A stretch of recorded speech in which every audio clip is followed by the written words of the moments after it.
Digital एजुकेसनमा तपाईहरुलाई स्वागत छ। प्रिभियस क्लासमा चाहिँ हामीले कस्ट रिकन्सिलिएसन स्टेटमेन्ट भन्ने च्याप्टर गरेका थियौं भने आजको क्लासमा चाहिँ हामी युनिट अर आउटपुट कस्टिङ भन्ने च्याप्टर स्टार्ट गर्न गइरहेका छौं। आज हामी युनिट अर आउटपुट कस्टिङको कन्सेप्ट र त्यो युनिट अर आउटपुट कस्टिङबाट हामीले चाहिँ के जान्ने, कहाँनेरि गएर यसको युज हुन्छ भन्ने सम्मको कुरालाई हामी एड्रेस गर्न गइरहेका छौं। आजको च्याप्टर हामी युनिट अर आउटपुट कस्टिङ सुरु गर्न गइरहेका छौं। Unit or output costing, unit or output costing भन्ने च्याप्टरमा छौं हामी। युनिट अर आउटपुट कस्टिङ के हो त? युनिट भनेको पर युनिट भनेर बुझ्नुपर्छ। आउटपुट कस्टिङ भन्ने बित्तिकै उत्पादन गरेर जुन फिनिश गुड्समा हामी कन्भर्ट गर्छौं गुड्स, त्यो उत्पादन गर्दाखेरि लागेको कस्ट भनेर बुझ्नुपर्छ। भन्नुपर्दा कुनै पनि प्रोडक्सन कम्पनीले वस्तु तथा सेवा उत्पादन गर्दाखेरि सुरुमा त उसले इनपुट लगाएको हुन्छ अनि इनपुटलाई प्रोसेसिङ गर्छ, इनपुटलाई प्रोसेसिङ गर्छ र आउटपुट निकाल्छ, आउटपुट निकाल्छ। इनपुटलाई प्रोसेसिङ गर्छ, प्रोसेसिङ गरेर आउटपुट निकाल्छ। आउटपुट गरिसकेपछि कस्टमरसम्म,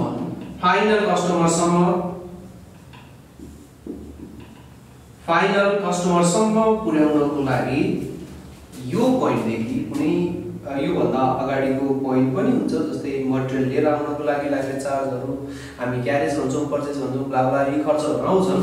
अल्दो यहाँदेखिबाट जति पनि खर्चहरु लाग्छ, जति पनि एक्सपेन्सेसहरु बियर गरेको हुन्छ कम्पनीले कुनै पनि वस्तु तथा सेवा उत्पादन गर्नको लागि, त्यो सम्पूर्ण खर्चहरुलाई नै हामी आउटपुट कस्टिङ भन्छौं। सम्पूर्ण खर्चहरुलाई नै हामी आउटपुट कस्टिङ भन्छौं र यो सम्पूर्ण खर्चहरु गरे बापत हामीले हाम्रो कम्पनीले कति उत्पादन गर्यो, कति आउटपुट निकाल्यो, क्वान्टिटीले त्यो टोटल कस्टलाई, उत्पादन गरेको क्वान्टिटीले टोटल कस्टलाई डिवाइड गरिदियो भने युनिट कस्ट निकाल्न सकिन्छ। That is what we call per unit cost, total cost per unit, एक युनिट उत्पादन गर्दाखेरि लागेको कस्ट भनेर बुझ्न सक्छौं। अब यसलाई युनिट र आउटपुट कस्टिङ बनाउने एउटा फर्म्याट छ। हामी त्यो फर्म्याट विस्तारै बुझाउँदै म यहाँ मेन्सन गर्न गइरहेको छु। युनिट र आउटपुट कस्टिङमा हामीले पढ्नु पर्छ कस्ट सिट र टेन्डर सिट। कस्ट सिट भनेको चाहिँ जुन कुरा ह्यापनिङ भइसक्यो, भन्नुको अर्थ हामीले यो वर्ष यस्तो खालको डाटाहरु गर्यौं, यस्तो खालको डाटाहरु देखियो, एक्सपीरियन्स गरिसकेका डाटाहरु जसलाई हामी पास्ट डाटा अथवा चाहिँ प्रेजेन्ट डाटा भन्छौं, त्यो प्रेजेन्ट डाटा हामीसँग अवेलेबल छ भइसकेको डाटाहरुलाई युज गरेर हामी कस्ट सिट बनाउँछौं भने टेन्डर सिट चाहिँ हामीले एस्टिमेसन गर्नको लागि, फोरकास्ट गर्नको लागि अथवा कोटेसन गर्नको लागि हामी रेडी गर्छौं। आजको पार्टमा म यहाँ कस्ट सिटलाई जोड्न गइरहेको छु र त्यो कस्ट सिट बनाउँदाखेरि विद्यार्थीहरुले ध्यान दिनुपर्ने कुराहरु के छन्, त्यो पोइन्टहरुलाई साइडमा नोट भनेर लेख्दै यहाँ म आज फर्म्याट जोड्न गइरहेको छु। फर्म्याट चाहिँ यस्तो हुन्छ, हेरौँ हामीले बनाउनु भने एकदमै सजिलो छ फर्म्याट। युनिट र आउटपुट कस्टिङ भित्र हामी पढ्नुपर्छ एउटा कस्ट सिट अ कम्पनी, कुनै एउटा कम्पनीको कस्ट सिट बनाउन गइरहेका छौं for the year end date. त्यो वर्षभरिको कुरा गर्दै छौं भने कुनै एउटा पिरियडको, फिस्कल इयर भन्यो भने फिस्कल इयर, क्यालेन्डर इयर भन्यो भने क्यालेन्डर इयर, क्वेशनले दिएको इयर भन्यो भने क्वेशनले दिएको इयरलाई हामीले यहाँ एड्रेस गर्न सक्छौं। सबभन्दा सुरुमा त हामी फर्म्याट बुझ्न जरुरी छ। फर्मेट साह्रै सजिलो छ। यहाँनिर हामी अकाउन्टिङ हेड अथवा पार्टिकुलर अकाउन्टिङ हेड अथवा particular plus minus detail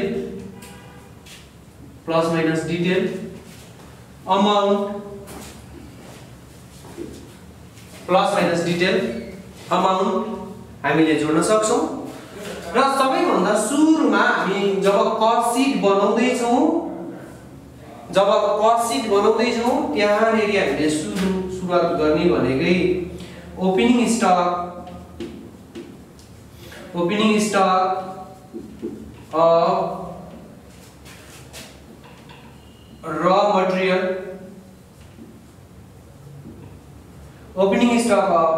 raw material मा हामीले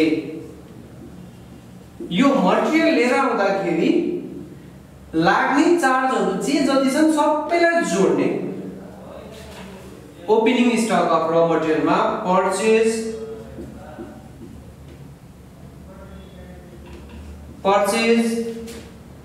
अफ रॉ मटेरियल, यसलाई हामी डाइरेक्ट मटेरियल कस्ट भनेर पनि डिफाइन गर्न सक्छौं। जोड्ने परचेज रॉ मटेरियल किन्नलाई जति खर्च लाग्यो त्यो सँगसँगै क्यारेज गरेर लिएर आएको अथवा क्यारेज अन परचेज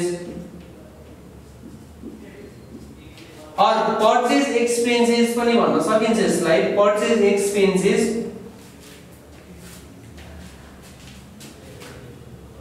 ड्युटीजहरु जस्तै लिएर आउनको लागि भन्सार शुल्क अथवा चाहिँ हामीले चाहिँ राजस्वहरु तिर्नुपर्ने हुन्छ। त्यो राजस्वहरु भित्र हामीले कन्सिडर गर्नुपर्ने यहाँनेरि कन्सिडर गर्नुपर्ने import duty, import excise, custom duty हो। यो ड्युटीहरु हामीले जोड्छौं। त्यस्तै गरेर यहाँनेरि हामीले फ्रेट और क्यारेज इनवर्डलाई जोड्छौं। यो सबै खर्चहरुलाई जोड्ने र अब इन्कम भएको छ भने जस्तै र मटेरियल क्लोजिङ र मटेरियल छ भने क्लोजिङ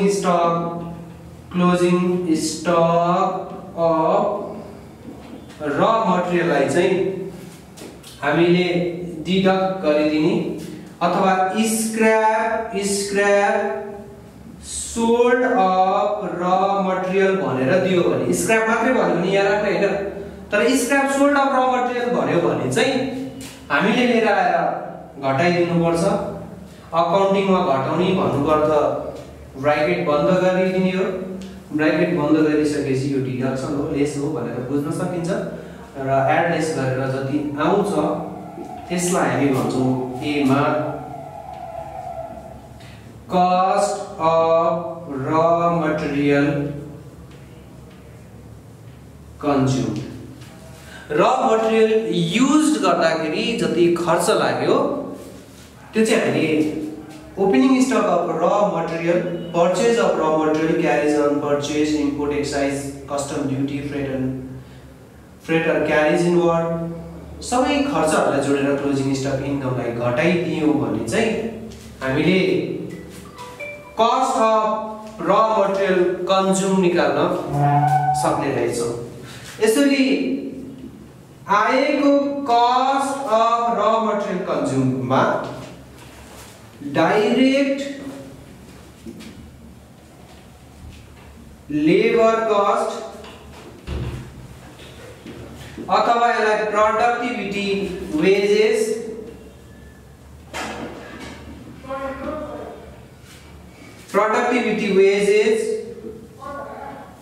अथवा वेजेस क्वेशनले दिन सक्छ। मैन्युफैक्चरिंग त्यो मैन्युफैक्चरिंग वेजेस लाई लिएर आएर जोड्ने डाइरेक्ट एक्सपेन्सेस छ भने डाइरेक्ट एक्सपेन्सेस अथवा चार्जेबल एक्सपेन्सेस छ भने पनि लिएर आएर जोडिदिनु पर्छ।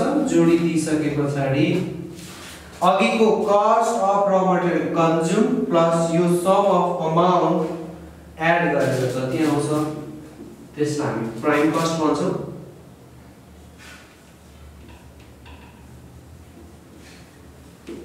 प्राइम कस्ट भन्छौँ र यो प्राइम कस्टमा अब हामीले दोस्रो स्टेज जोड्छौँ। जस्तै यो त मुख्य खर्च भयो, कुनै पनि वस्तु तथा सेवा उत्पादन गर्नको लागि अनिवार्य इनिशियल एक्सपेन्सेस हो प्राइम कस्ट भनेको। यो नभइकन हामीले वस्तु तथा सेवा उत्पादन गर्न सक्दैनौँ। साथसाथै अब हामीले जोड्ने पार्ट भनेको ओभरहेड, त्यो सँगसँगै टोटल कस्ट भित्र ओभरहेड पनि कन्सिडर गरिन्छ। त्यो ओभरहेडहरू सुरुमा हामी फ्याक्ट्रीमा हुन्छौँ, त्यसकारणले गर्दाखेरि फ्याक्ट्री ओभरहेडलाई लिएर आएर जोड्छौँ। Factory overhead is also known as work overhead.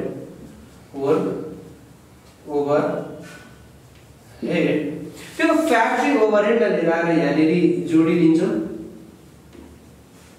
Factory overhead अरेलाई भन्छ हामी work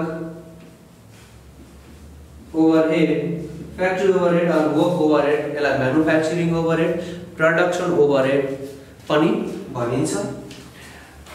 all indirect expenses, all indirect like material indirect material, wages, indirect सबै इन्डाइरेक्टहरु फ्याक्ट्री ओभरहेड हुन् र त्यसलाई फ्याक्ट्री ओभरहेडमा लिएर आएर मेन्सन गर्नु पर्छ। त्यसै गरेर डेप्रिसिएसन मात्रै क्वेशनले भनिदियो भने डेप्रिसिएसन अन मसिनरी फ्याक्ट्रीमा हुन्छ र यो खर्चहरुलाई हामीले जोड्छौं। जोडिसकेपछि जति आउँछ त्यसलाई लेट्स से अहिले हामीले थोरै पोइन्टहरुलाई मात्रै कन्सिडर गरेका छौं। यहाँनेर हामी अरु पनि जस्तै फ्याक्ट्रीमा हुने ओयल, फ्युल, कोल, ग्यास एक्सपेन्सेसहरु चाहिँ यहाँ लिएर आएर हामीले जोड्न सक्छौं। कन्ज्युमेबल स्टोर्स, हाउलेज एसेट्रा पोइन्टहरु हामी फ्याक्ट्री ओभरहेड भित्र लिएर आएर राख्न सक्छौं। त्यो फ्याक्ट्री ओभरहेड हो। फ्याक्ट्री भित्र हुने सम्पूर्ण खर्चहरुलाई फ्याक्ट्री ओभरहेडमा लिएर आएर राख्ने गर्छौं। सजिलो टर्ममा बुझ्ने हो भने फ्याक्ट्री जोडेर दिएको फ्याक्ट्री रिलेटेड खर्चहरुलाई फ्याक्ट्री ओभरहेड भनिन्छ भनेर बुझ्न सकिन्छ। यहाँ लिएर आएर राख्न सकिन्छ। यसलाई हामी अब अलिकति यो पार्टलाई रब गरेर यसलाई कन्टिन्यू गर्छौं। फ्याक्ट्री प्राइम कस्टमा फ्याक्ट्री ओभरहेड जोडेर हामीले फ्याक्ट्री कस्ट इन्क्योर्ड हामी निकाल्न सक्छौं। फ्याक्ट्री कस्ट इन्क्योर्ड यसलाई मैले मेटे जस्तै अहिले हाम्रो लास्ट पोइन्टमा आएको छ फ्याक्ट्री कस्ट इन्क्योर्ड। यहाँनेर हामी फ्याक्ट्री यो हाम्रो C point C factory cost incurred. यो इन्क्योर्ड हामीले यहाँनेर निकालेका छौं। र फ्याक्ट्री कस्ट इन्क्योर्डमा जहिले पनि याद गर्नुपर्ने पोइन्ट चाहिँ फ्याक्ट्री कस्ट इन्क्योर्ड भनेको excluding work in progress, stock work in progress हामीसँग भएको स्टक जुन चाहिँ हाम्रो वर्क इन प्रोग्रेस काम भइरहेको समयमा स्टक हुन्छ, त्यो स्टकलाई एक्सक्लुड गरेर नट इन्क्लुडेड एक्सक्लुडिङ फिगरलाई हामी फ्याक्ट्री कस्ट इन्क्योर्ड भन्छौं। र opening stock of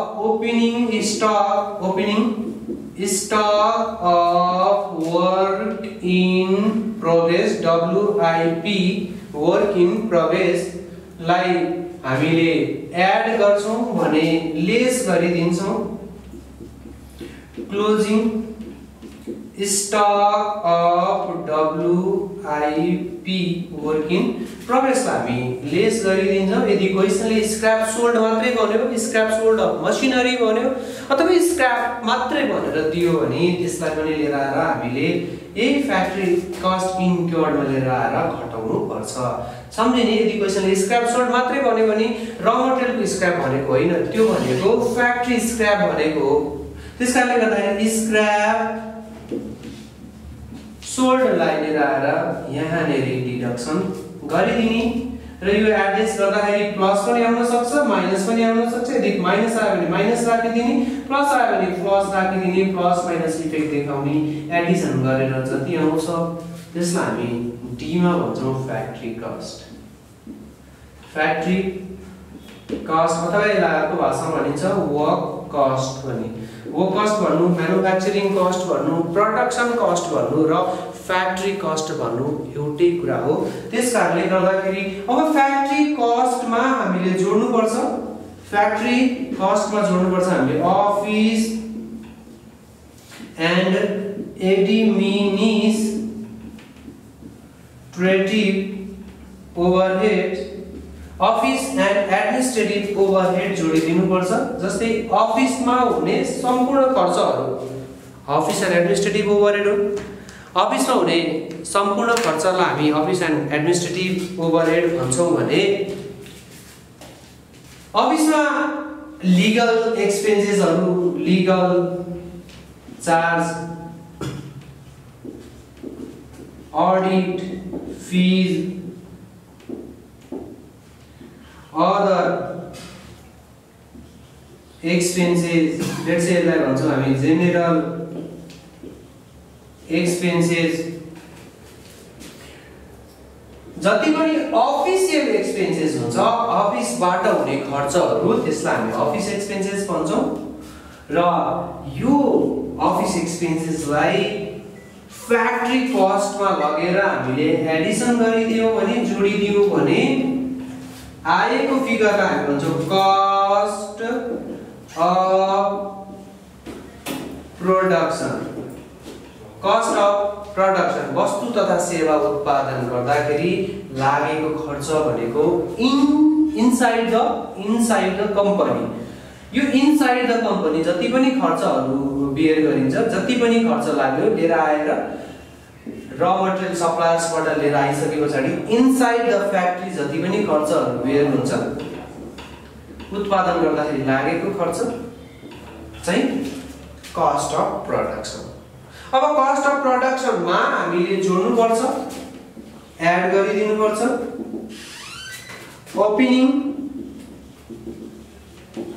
opening stock of finish goods. Opening stock of finish गुड्समा हामीले घटाइदिनु पर्छ closing stock of finish goods.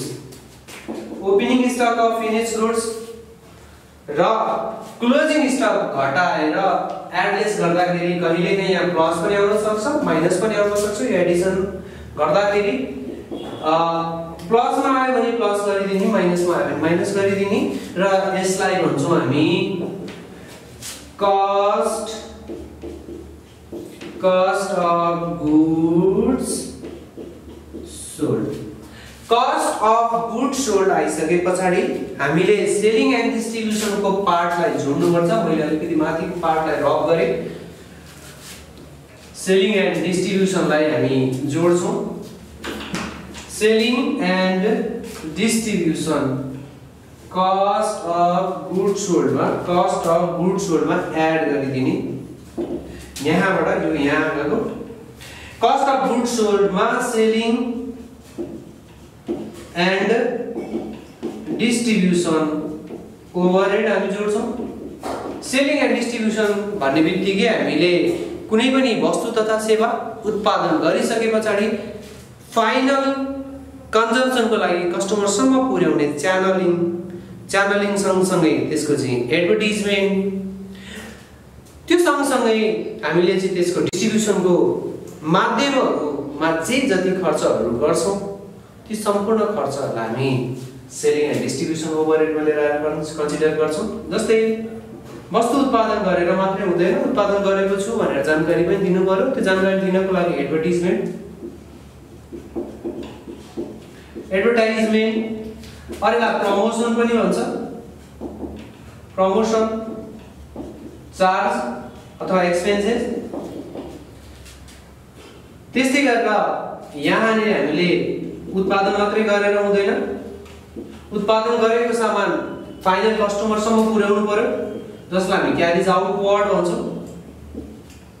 Carriage outward उत्पादन गरेको वस्तुमा ट्याक्स पनि लाग्छ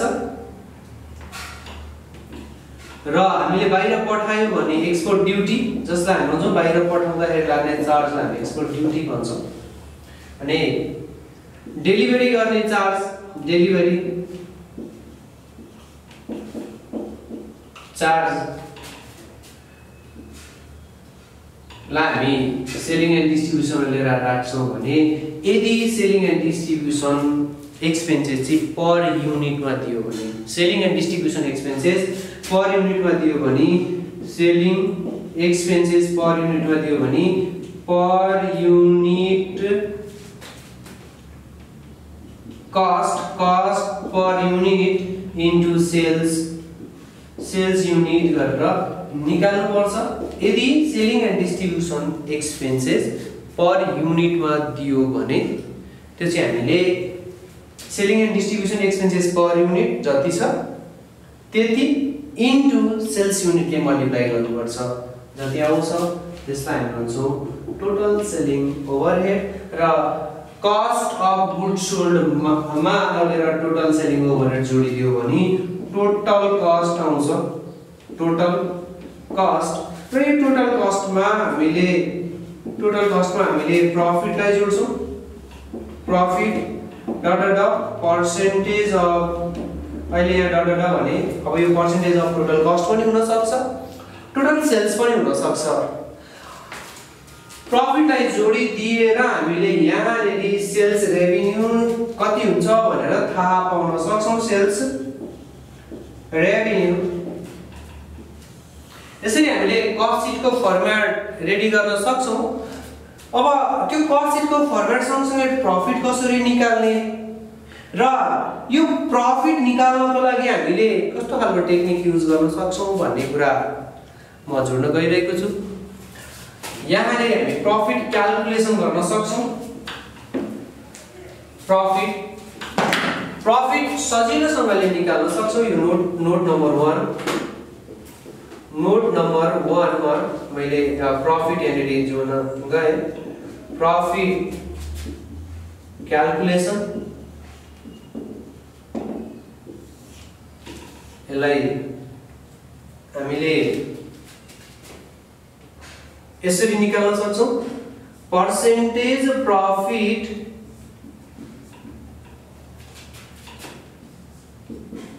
गिवन अन कस्ट अथवा अन स्लैश दिए मैले अन कस्ट अफ सेल्स अथवा अन टोटल कस्ट। यदि क्वेशनले percentage profit given on cost भन्यो भने अथवा कस्ट अफ सेल्स भन्यो भने अथवा टोटल कस्ट भन्यो भने हामीले प्रॉफिट निकाल्दाखेरि प्रॉफिट को अमाउन्ट निकाल्दाखेरि profit amount is equals to total cost into percentage profit divide by 100 गरेर निकाल्न सक्छौं।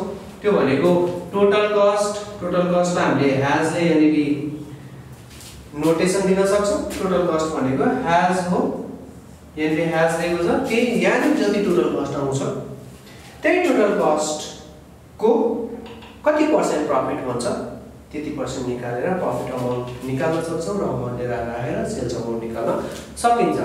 तर टोटल कस्ट मा नभनेर क्वेशनले टोटल कस्ट मा भनिदिएन भने पक्का पनि percentage profit on sales भन्नु छ percentage profit given on sales यदि सेल्स भनिदियो र सेल्स दियो भन्ने केस र दिएन भन्ने केस चाहिँ हामीले प्राय दिएन भन्ने केस इन्जोय गर्न सक्छौं त्यसैले गर्दाखेरि अनि यहाँले लेखिदिन्छु and sales is not given sales चाहिँ दिएन भने त्यस्तो बेलामा हामीले प्रॉफिट अमाउन्ट निकाल्दाखेरि प्रॉफिट अमाउन्ट यसरी क्याल्कुलेसन गर्छौं सेल्स छैन total cost into percentage profit divide by 100 minus percentage profit गरेर निकाल्न सक्छौं अब अन्तिमको एउटा फर्मुला से प्रॉफिट अमाउन्ट निकाल्ने अर्को एउटा फर्मुला कहिलेकाहीँ सेल्स पनि दिन सक्छ सेल्स को अमाउन्ट नै दियो भने प्रॉफिट अमाउन्ट चाहिँ हामीले सेल्सबाट टोटल कस्ट घटाइदिएर पनि निकाल्न सक्छौं यहाँनेरि सम्म जाँदाखेरि हामीले प्रॉफिट यसरी क्याल्कुलेसन गर्न सकिन्छ भन्ने कुरा बुझ्न सक्छौं यो फर्मुला चाहिँ मैले भन्ने गरेको छ यो जहिले पनि याद गर्ने यो जहिले पनि काम लाग्छ भविष्यमा पनि काम लाग्छ 12 मात्र नभएर त्यो भन्दा पछिल्लो लेभल युनिभर्सिटीमा जाँदै गर्दाखेरि युनिभर्सिटीमा नै हामीलाई काम लाग्ने फर्मुला हो profit is equals to sales minus total cost यो जति पनि फर्मुलाहरु छ हामीले फर्मुला आफै डेभलप गर्न पनि सक्छौं यानी राखेको फर्मुलाहरु आफै डेभलप गर्न पनि सक्छौं लेट्स से अहिले मैले यसलाई यसै अलिकति भनिदिए यो जस्तै परसेन्टेज प्रॉफिट अन केमा भन्यो टोटल कस्ट भनिदियो भने हामी यतिकै यसलाई बनाउन सक्छौं percentage profit on total cost आफै निकाल्न सक्छौं हाम्रो परसेन्टेज प्रॉफिट अन केमा भनेको छ हेर्ने अन कस्ट भनेको छ भने यो डिनोमिनेटर हुन्छ हैन यो डिनोमिनेटर हुन्छ जस्तै परसेन्टेज भनेको छ के को percentage profit divide by 100 into on total cost अब डाइरेक्ट गर्दा पनि हुन्थ्यो अब मैले यसलाई डाइरेक्ट यसो गरिदिए टोटल कस्ट यसो गरी पनि हामी निकाल्न सक्छौं परसेन्टेज प्रॉफिट कस्ट को टोटल कस्ट को डाइरेक्ट निकाल्न सकिन्छ यसरी हामीले गर्यौं भने कस्ट शीट र टेन्डर शीट सजिलैसँगले गर्न सक्छौं फर्मुला आफैले जेनेरेट गर्न पनि सकिन्छ अथवा यो फर्मुला हामीले युज गर्न पनि सक्छौं अब यसको अर्को पार्टमा चाहिँ हामी सोलुसन नै लिएर आउनेछौं धन्यवाद